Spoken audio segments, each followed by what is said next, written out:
Greetings, everybody. I'm Larry Williams, the Director of CARMA, the Consortium for the Advancement of Research Methods and Analysis in the Rawls College of Business at Texas Tech University. It is October the 13th, and it is my pleasure to welcome you to another CARMA Quick Chat. If you don't know about CARMA, we are a research center, academic center at the Rawls College of Business. And our mission is to provide research methods education for doctoral students and faculty. We have two main programs. We have our institutional membership program, where we host a series of events, including webcast lectures, panel discussions, and topic area workshops. And universities join. It's an institutional membership model. And if they join, then all the students and faculty at that school get free on-demand access to all the live and recorded events. And we also do short courses that are more intensive and instructional in nature. And with this type of CARMA Quick Chat that I'm about to do, we take the opportunity to chat with people who are going to be contributing to CARMA and learn a little bit more about them. And so today it is my pleasure to be chatting with Kyra Schabram, who's in the Management and Organization Department at the Smeal College of Business at the Pennsylvania State University. And the reason we're chatting with Kyra is because in a few weeks, on November the 14th at noon Eastern Time, she's going to be giving a CARMA webcast lecture for us. And you can find out more information about her lecture and all things CARMA at the CARMA website, karmattu.com. So Kyra, it's great to chat with you. I appreciate you contributing to our webcast program, and I greatly appreciate this opportunity to sit and chat with you. So welcome. Thank you. Yeah. So as I have been doing this for a while, there's the route through which people end up coming before me, meaning going through a doctoral program and becoming a professor. There are many different pathways. How did it work with you? Yeah, first and foremost, I just want to thank you real quick. It's such an honor to be here. CARMA was very influential, especially early on in my doctoral studies, where I felt I really had to catch up with my fellow students. So thank you. By complete happenstance. So I had not planned on a career in academia. I didn't even know what a business school was. My undergrad is in creative writing.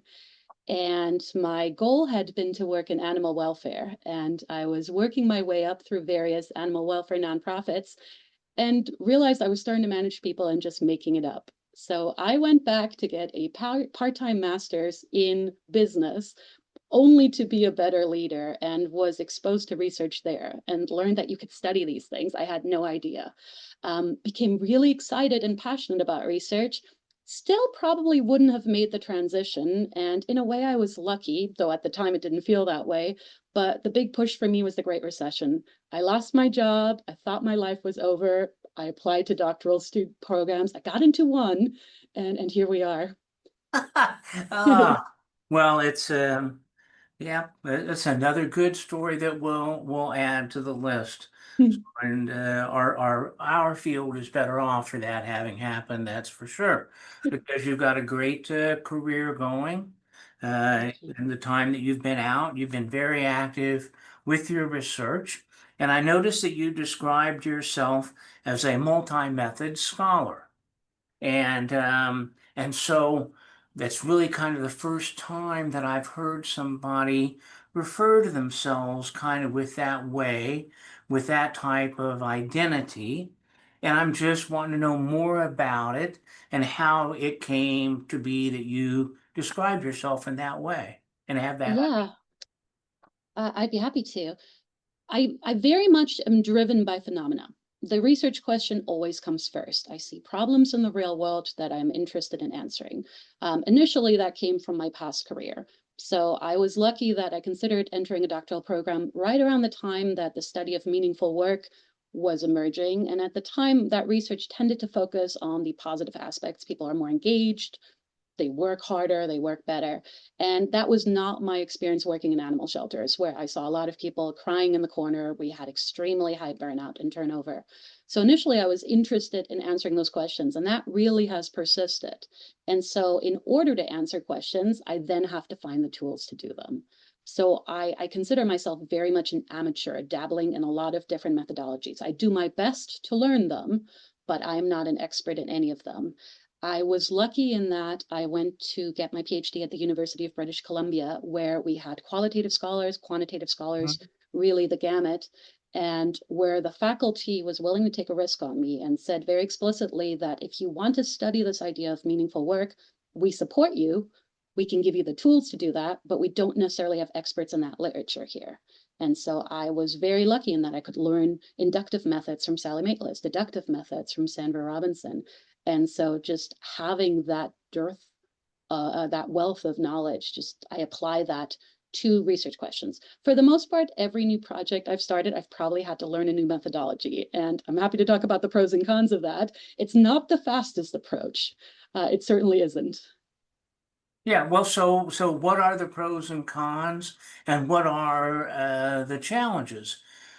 Because I think the point is that as I've come to talk with some multi-method scholars, it turns out that it's a lot more, it seems to me, that it's a lot more complicated than it seems, because it's just not using multiple methods, but it's knowing how to connect them and structure them in a meaningful way. That's the way it seems to me, but you go ahead and tell me what, I, from your I experience. would agree. Yeah, I would agree with that. I mean, largely speaking, I'm going to go very broad. There's two paradigms, right? There's the inductive theory development paradigm, and then there's a much more positivist theory testing.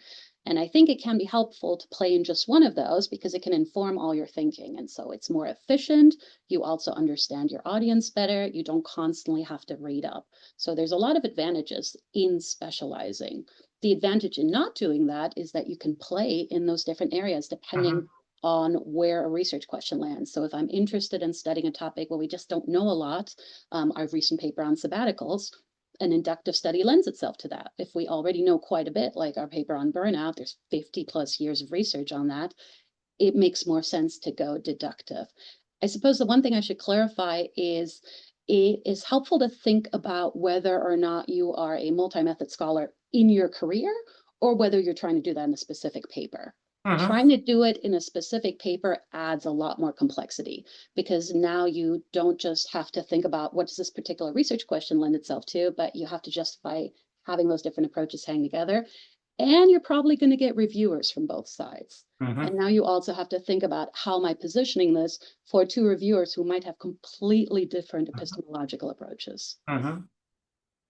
And so, you've been presumably have seen and had this identity and been involved using multiple methods over some period of time.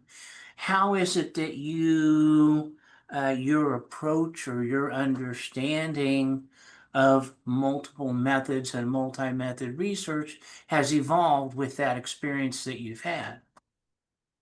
I suspect this is true for a lot of us over our career. As someone who's been in this field for a decade now, what really has changed is who I work with and how much I rely on them. Hmm. Because the methods are evolving so quickly that it is really helpful to have experts in those methodologies. And that includes the paper we'll talk about for karma. I would credit Chris Myers as really being the expert on that one. So I suppose I've been very lucky in my career that I am particularly interested in the research question and the big picture contributions that can make, whether that's to theory or to practice. And then I have ridden the coattails of people who can teach me their methodology. I think it's really important that I get at least a lay understanding of it. So I don't feel comfortable in this day and age having someone else do the methods, but I Hmm. can learn from them and we can do that together. And I think one of my greatest strengths in this field is I have never had a problem saying that I don't know something or I'm new to something and can you please teach me? And I've found that people are very generous about that. Yeah. So I just want to go back a second here because Please. I'd not really thought about it this way, but I guess I was thinking about with a multi-method scholar, what came to mind to me was a person who's using multiple methods within a given study, right? But you highlight that there's a broader way of thinking about it because that involves using multiple methods across different studies as you try to understand the phenomena that you're interested in. And do you think that there's more of that that goes on than people who try to force it into a given study?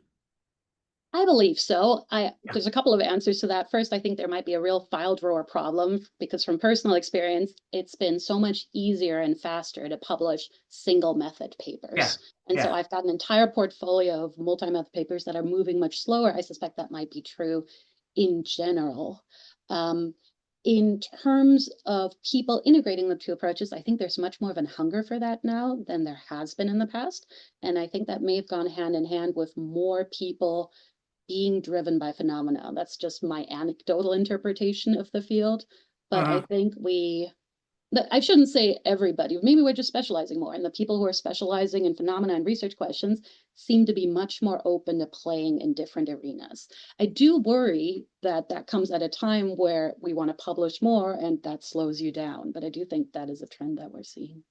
Yeah, well, and I suspect as well that before the full value of multi-methods research was understood, there were a lot of cases where a second, rather than a priori, a plan for the quantitative and the qualitative approach and for coordinating them to yield a sum that was better than the parts. Before that, there were a lot of instances where people would do a qualitative study to make up for the shortcomings of the quantitative, or vice versa. Where the studies that they were beginning with were not the best conceived and implemented. In my esteem, at least as a reviewer, I find that that's still happening a lot, and Yeah. that it tends to be quantitative people who are much more open to that and value that. And it's often the qualitative reviewers who say, well, not so fast. If we're doing this qualitative inductive design, why are we then skipping to theory testing? If I could add one more point that is somewhat related to this is when I started describing myself as a multi-method scholar, I very much thought of that as I do both qualitative and I do both quantitative. And Uh-huh. over the years, I found that people interpret that quite differently. That Yeah. I've talked to people who say, well, I do these two different kinds of experiments. So I'm multi-methods. I've become much more sensitive to defining at what level of analysis are you multi-method, because I think we all are. A lot of us think of ourselves in that vein, but it just depends on how broadly you expand your toolkit.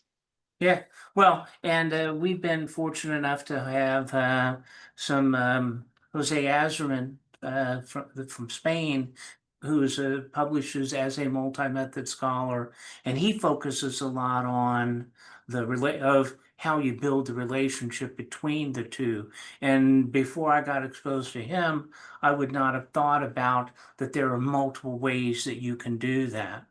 So, well, I want to switch topics because I don't want to focus too much on multi-methods scholarship because you have some breadth, both of your topics and with your tools.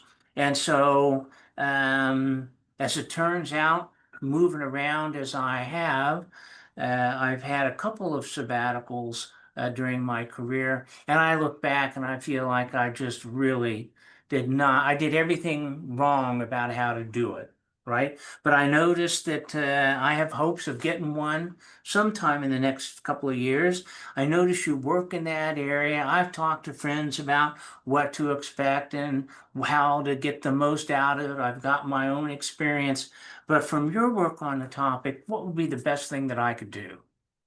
I mean, the question I would ask you is, what are you hoping to get out of it? So we have a strictly qualitative study where we followed professionals who took sabbaticals and felt that they were quite successful. And we identified three different paths that they take and that they combine building blocks of the sabbatical. So if you are trying to just come back refreshed, but essentially to the same job, you like your job, you like your career, but you just need a little bit of a recharging or rebalancing, we would suggest what's called a working holiday. where you go for periods of just recovery, breaks, travel, vacations, but you intersperse those with working. So one of the previous arguments about sabbaticals that we push back is you can actually work during your sabbatical. A working holiday, whether you're working on articles or writing a book, perfectly acceptable, but don't expect to have some sort of life-changing experience. If Uh-huh. you're looking for more transformation, if you're combining recovery, again, vacation, rest, with exploration, really more intense travel, biking across Africa or hiking Patagonia, you tend to come back not just refreshed, but also shortly thereafter looking for more challenges, different projects, promotions. If you're looking for the greatest transformation, you fundamentally want to change your life. We found that those people often are pushed into the sabbatical rather than pulled. They weren't planning for it. So my answer to you would be, you can't really plan for it, because if you plan, you do one of the other two. But if you happen to be pushed into your sabbatical because you're burned out and you just can't take it anymore, or there have been changes at your institution, those tend to play out where you first do all the recovery in one block. Then Uh-huh. you do all the exploration in one block. And then the last thing you do is those people tend to practice what they might want to do after they return to work, whether Mhm. that's volunteering, internships, pro bono work. Those tend to be the people who have the greatest transformation, where they feel like, wow, I really stepped off the treadmill and I've got a different outlook on life. So it really depends on what degree of transformation you're hoping for. Yeah. So you're now when you switch, right? You got to wait a few years before you'll have one. You better believe it. And that was one of the considerations. Yeah. So yeah, unfortunately, it's going to be another 7 years. Well, I'm I sure. could, apologies. Oh, I'm sure your work leaves you with a very interesting perspective on it. And I think I can point to people I've known that have taken all three of those routes, you know. Okay. But I don't think I've talked to anybody that said, nah, I should have just stayed working where I was at. I mean, It's, that's really the key takeaway. But I will also say that all the people who had truly the most impactful sabbaticals had a really bad time for a lot of it. They were in pain, they were injured, things weren't going well. yeah, So even that can be a good thing. But it's those people who really benefit from it. At least the people who said I stayed home don't run that risk. yeah, yeah. Okay, so in addition to sabbaticals, I saw that you did some work related to machine learning, right? And so so people like myself that are not like technologically advanced, we have a certain lens through which we look at all these amazing things that are going on. Whereas somebody who actually is in the area, right, they have a different lens that they look at it. And I just was wondering, what's in your mind as every day we learn about these new developments related to machine learning and how it's going to impact the way we do our research, not just that's what I'd like for you to focus on, Yeah. not transforming our society, but just for those of us we do research. So what are you thinking when you hear about all these developments? A couple of answers. First, I should put in the caveat that I am a Luddite myself. The papers on machine learning that I'm on were very much led by Keith Levitt, who then Yeah, invited me on. And I was just very lucky that we started working on those in 2019 to so 2020. So really thinking about those before other people really were. yeah, My sense is that there is the same opportunity and threat as we have seen with past technologies.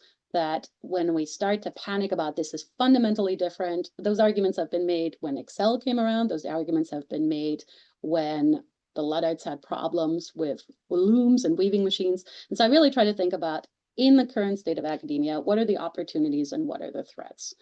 The opportunity to me is that it is a new tool that can support my research in many ways. I have to be very careful about how I use it, in the same way that if I use undergrads to do my lit review, I have to then trust but verify.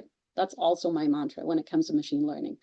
The biggest threat I see, and I don't know how to bridge this, is that I think machine learning takes over the role of novices in our field, but in fields in general. And so if we rely heavily on machine learning, then how do we also train the next generation of scholars? And that's really where I struggle with what is the answer, because it is much easier for me to outsource to machine learning than to wait for a doctoral student who might be busy with other things. Yeah, I don't know if you have thoughts on that, but that's a struggle I'm dealing with. yeah, yeah. Well, I'm just struggling to try to understand and make sense of it myself. And of course, as somebody who teaches a lot of stat and methods, I find myself concerned with the possibility that researchers will, you say the trust and verify, you can't trust if you don't know the way that it's supposed to be. That's So correct. I'm just fearful that doctoral students will take the easy way out and not really dig in and grasp the essence of what different statistical models or different research designs are trying to do. And because they slack on that stage of their development, they won't be able to really judge what the machines give us. I agree with you. My counterpoint to that would be that we just take for granted that we're all lazy and busy, so we would make the same decision, right? So what can we put in place to counteract that? Not just because they will then produce potentially garbage if the machine learning was hallucinating, but also that then they're not thinking and we're not training them to think. Um, One pushback is during my doctoral studies, our first year of statistics classes was all paper and pencil. They really were Uh, teaching us the basics of how do you do regression before they allowed us to touch SPSS.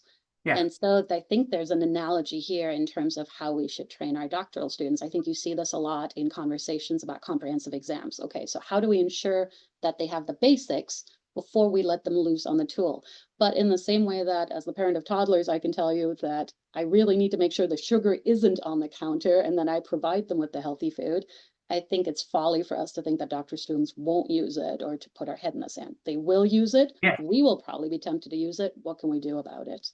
Yeah, well, and I'm reminded too, I mean, my area is structural equation modeling. And as I was getting trained in the 80s, you could not begin to think about it without understanding matrices and being able to write matrix equations. And there's several articles from the time that talk about how making the software and moving to a point and click environment is going to lead to destruction because people won't know the things that they know the same as if they had invested that time in understanding the math. So I'm not so sure that that's happens because it just frees you in some ways to be able to do other things. You don't necessarily have to know how to do everything by hand to know anything about the method that you're going to use. So you're just looking to find kind of that sweet spot. But it is a crazy time that we live in. Well, let me close. I'm sorry. Were you going to say something? Well, I was just going to ask you then. So, do you ask your students to still do it by hand, or have you found that they'll somehow learn it differently and you can skip that step? I do a little bit of both, right? And I try to focus on what I do with by hand to help them to thinking about what they need to understand it rather than what they need to run the programs because they don't need to specify all the matrices in running the programs anymore. So Makes sense. I want to close by giving you a chance to talk about your presentation. Again, we're very excited. November the 14th, 12 noon, you're going to be given a Karma webcast lecture that's delivered live via the Zoom out to all of our member schools. And so I invited you to contribute based on your ORM paper on manipulations. So how did that paper come about? And can you give us a preview of what you're going to be talking about? I would love to. So I think the theme of this chat has been serendipity. And I'm also, again, never embarrassed to admit when I don't know something.